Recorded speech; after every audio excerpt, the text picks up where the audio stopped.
안녕하세요. 뉴스반장입니다. 26일 국회 법제사법위원회에 윤석열 대통령 탄핵소추안 청원 2차 청문회는 말 그대로 충격 그 자체였는데요.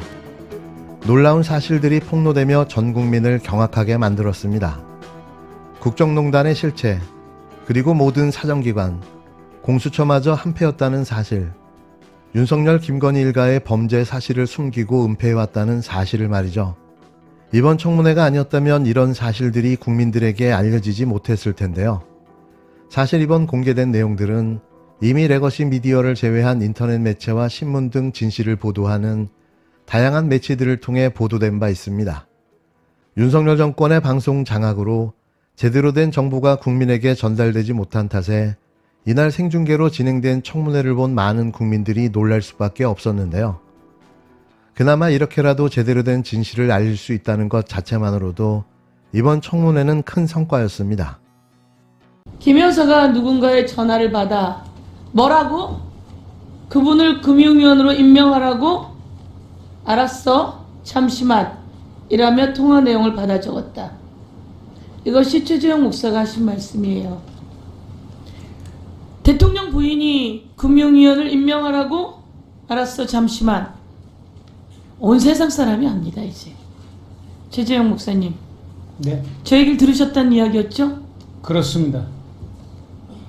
그러면 이거 국정농단 아닙니까? 김건희 여사가 임명합니까? 많은 사람들이 총선에도 김건희 여사의 영향이 있었다라고 온갖 알력이 있었어요. 그런데 대통령 부인이 저렇게 국정농단하면 위헌입니다. 위헌.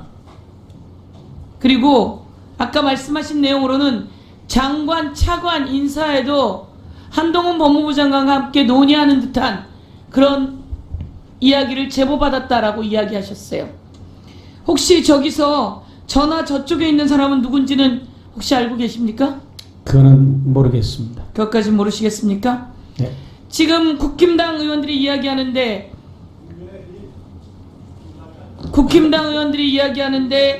김건희 여사가 새벽에 카톡을 기억을 얘기하지 하고 마세요. 그리고 최재형 목사께서는 미국에서 주로 카톡한 시간입니까? 미국과 한국 다 섞여 있습니다. 섞여 있는데 왔다 갔다 하니까요, 제가. 보통 이쪽에서 새벽에 할 때면 미국에서는 그러면 낮입니까? 예, 거의 그렇죠. 예, 그렇게 말씀드리고요. 그 다음 장면은 뭡니까? 제가 이거 보여드릴게요. 참 신기해요. 염신일 회계 책임자님? 예, 최은순 계좌 관리인이죠? 아닙니다. 그러면 최은수 계좌, 자, 저거는 뭐예요? 최은수 계좌 관리인 염신일입니다. 오늘 체결 넣은 건 어떻게 됐나요? 어디서 거짓말이에요? 제가 말씀드리겠습니다. 저거는 말씀드리고. 재판 과정에서 나온 내용 아니에요. 예, 맞습니다. 검사가 내온 녹취 아니에요. 최은순 계좌 관리인 염신일입니다. 저 사람이 다른 사람이에요? 제가 본인하고 다른 사람이에요? 말씀드려도 되겠습니다. 어디서 나와서 거짓말이에요? 자기가 계좌 관리인이라고 얘기해놓고. 최은순 계좌는 건우수 회장이 운영하는 계좌였고요.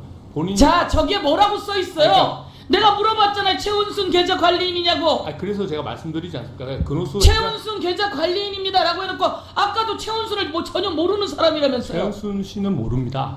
이 사람이. 아니, 자, 제가 그 다음 거 넘길게요. 자, 32초 만에 통정매매 보세요. 여러분, 깜짝 놀랄 일입니다. 김건희 주가 조작 그랬는데 김건희와 최은순이 같이 주가 조작을 해요. 모씨 계좌 염신일 맞습니까? 예, 그러면 거기서 25,000주가 나가고 그리고 최은순 계좌에서 1시 14분 25초에 62,000주가 최은순 씨가 팔아요. 파는데 그걸 딸이 몇 초 만에 32초 만에 딸이 9만 주를 사요. 엄마가 팔고 62,000주를 딸이 32초 만에 9만 주를 사요. 세상에 이런 일이 있습니까? 이러고 주가 조작이 아니에요? 의원님 한번 이러고 말씀드릴 시간만. 통정매매가 아니에요?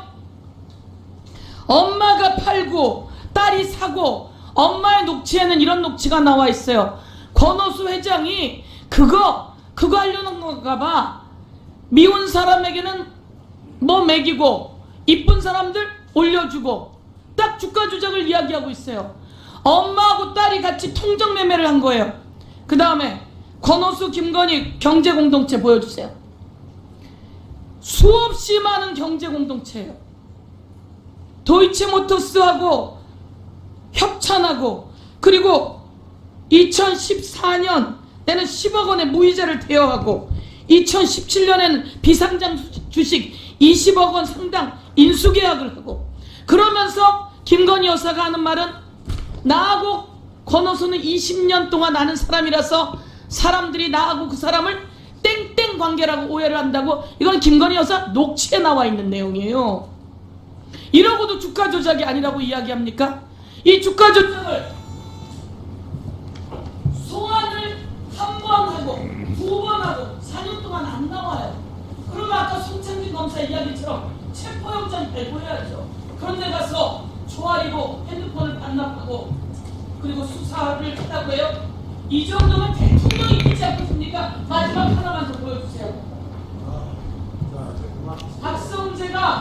박성재 법무부 장관이 이원석 검찰총장하고 대화를 나눈 중에 이렇게 나옵니다. 정리하세요. 용산 대통령실과 서울중앙지검이 충분히 이야기하면서 하고 있으니 당신은 빠져라. 26일 윤석열 대통령 탄핵소추안 청원 청문회에서 증인으로 출석한 최재형 목사가 한동훈 국힘당 대표가 법무부 장관일 당시 김건희 씨와 장차관 인사를 논의했다고 주장했습니다.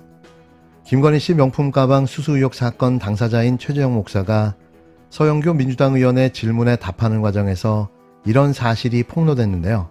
김건희 씨에게 명품 가방을 직접 건넨 최 목사는 서 의원이 김건희 씨가 인사 등 여러 가지 개입하고 있다는 생각을 하고 있느냐는 질문을 받고 그러면 안 된다. 장차관 임명하면서 전화해서 의향도 직접 물어보는 것으로 알고 있다고 말했습니다. 최 목사는 서 의원의 질의가 끝난 뒤 법사위원장인 정청래 민주당 의원으로부터 재차 질문을 받았는데요. 정 의원은 아까 발언 중 김건희 씨가 장차관 인사에 개입한 것처럼 발언했는데 맞느냐고 물었습니다. 이에 최 목사는 금융위원을 임명하는 것을 목격한 이후 그 부분을 많이 취재하고 관심을 가졌다며 김건희 씨가 분명히 한동훈 법무부 장관, 그때 당시 민정수석을 겸해 역할을 했기 때문에 고위직 인사를 최종 조율할 때는 두 사람이 조율하는 것으로 저는 인지하고 있었고 그런 제보를 실제 받기도 했다고 주장했는데요. 이에 대해 국힘당은 해당 주장이 사실이 아니라고 반박했습니다. 국힘당은 이날 기자들에게 문자 메시지를 보내 오늘 법사위 야당 의원 질의 중 언급된 내용은 사실이 아니다. 한 대표는 김건희 씨와 어떤 인사 문제도 논의한 사실이 없다며 허위사실 유포에 대해서는 법적 조치를 취할 것임을 알려드린다고 밝혔는데요. 이날 청문회에는 김건희 씨 등 대통령 관계자들이 증인으로 채택됐지만 출석하지 않았습니다. 정 위원장은 김건희 씨 등의 불출석에 대해 국회법에 따른 책임을 묻겠다고 밝혔는데요. 아마도 김건희 씨와 최은순 씨는 계속해 법사위에 출석 요청을 받을 것으로 보여집니다. 앞으로 김건희 특검법, 한동훈 특검법 청문회와 공청회가 남아있기 때문인데요. 이게 바로 진짜 정치 효능감인 거죠. 22대 총선에서 패배했다면 이런 사실을, 이런 장면을 우리가 볼 수 있었을까요? 그런데 대통령은 바지였고 김건희 씨와 한동훈 대표가 국정을 운영했다는 사실은 실로 충격적인데요. 이게 바로 국정농단인 거죠. 국정농단의 결말은 뭐였죠? 끝으로 1, 2차에 걸쳐 진행된 윤석열 대통령 탄핵소추 청원 청문회 마무리 발언에서 정청래 법사위원장은 윤 대통령과 국힘당을 향해 뼈를 때리는 고언과 충고를 아끼지 않았는데요. 하지만 이 말을 제대로 이해했을 리가 만무한 이들의 미래는 파국이 예상될 뿐입니다. 국민을 개나 돼지쯤으로 여기는 정치 집단, 자신들의 사익을 위해서라면 그 어떤 짓도 버릴 수 있는 무도한 집단.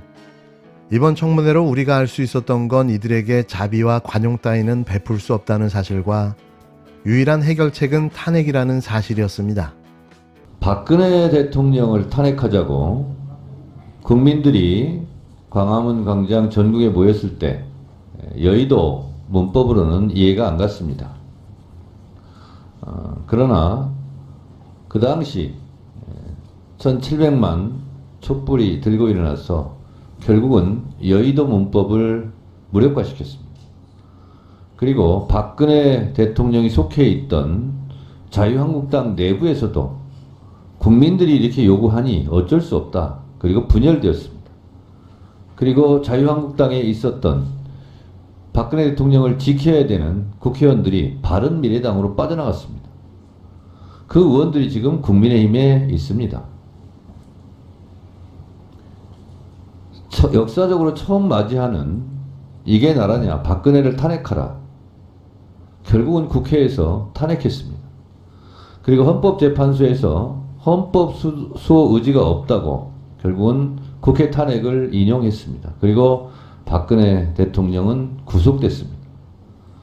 그 국정농단 사건을 진두지휘했던 박영수 특검이 오늘 단죄를 받았습니다. 실형을 받았습니다. 편의 제공에 대해서 청탁법 위반으로.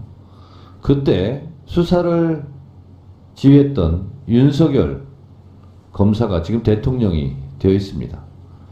그리고 그때 특검을 했던 그 검사들이 지금 검사 기득권의 카르텔을 형성하고 있다고 저는 생각합니다. 역사는 과거와 현재와의 끊임없는 대화의 연속이라고 얘기했습니다. 또 역사는 반복된다고도 얘기했습니다. 지금 국민들이 140만 명이 윤석열 대통령을 탄핵했으면 좋겠다. 그걸 발의했으면 좋겠다. 하고 청원을 했습니다.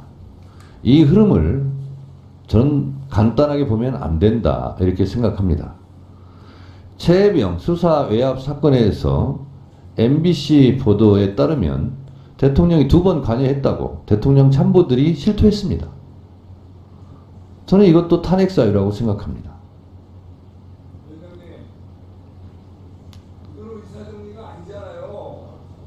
잠깐 발언 끊어주세요. 송석준 의원님, 발언을 제 질문 시간입니다.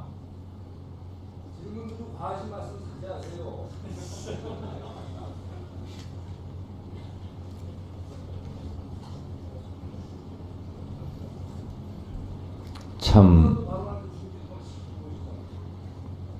본인이 본인 얼굴을 생각 한번 해보세요.